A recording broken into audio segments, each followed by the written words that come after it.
Hoje o assunto é pais e mães solteiros.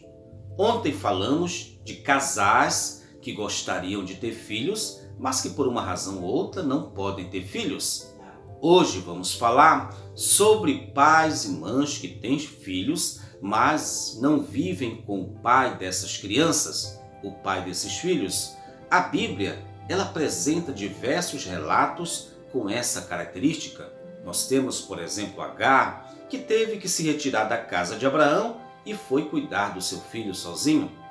Nós temos também o exemplo de Batseba, que depois da investida de um homem poderoso como Davi, teve que educar Salomão, que depois se tornou o futuro rei de Israel.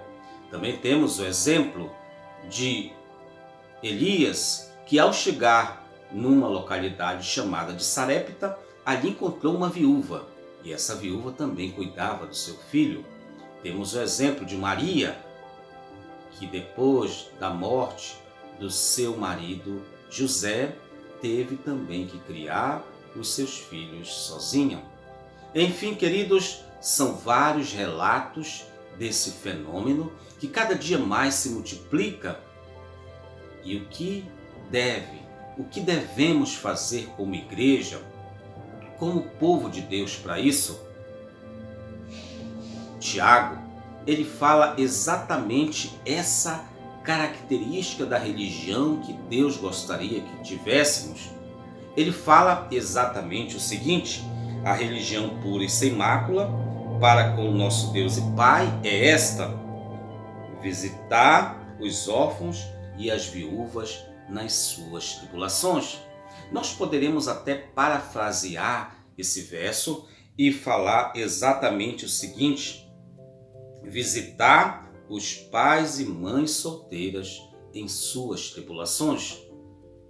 Essa condição que Deus nos falou através do apóstolo Tiago, da verdadeira religião, é a religião de se preocupar com os menos favorecidos, com aqueles que têm dificuldade na criação dos seus filhos. E essa dificuldade, ela se acentua não só pelo lado financeiro, porque muitas mães, principalmente mães, e também pais, homens, eles precisam ir ganhar o sustento da sua família.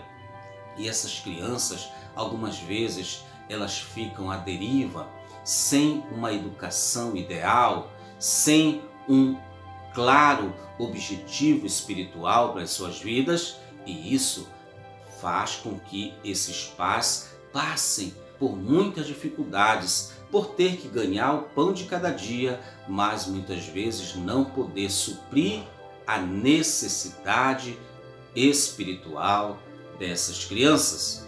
Então, a igreja, ela pode exatamente fazer a sua parte de oferecer ajuda espiritual e material para que essas mães e esses pais solteiros possam ter uma vida muito melhor.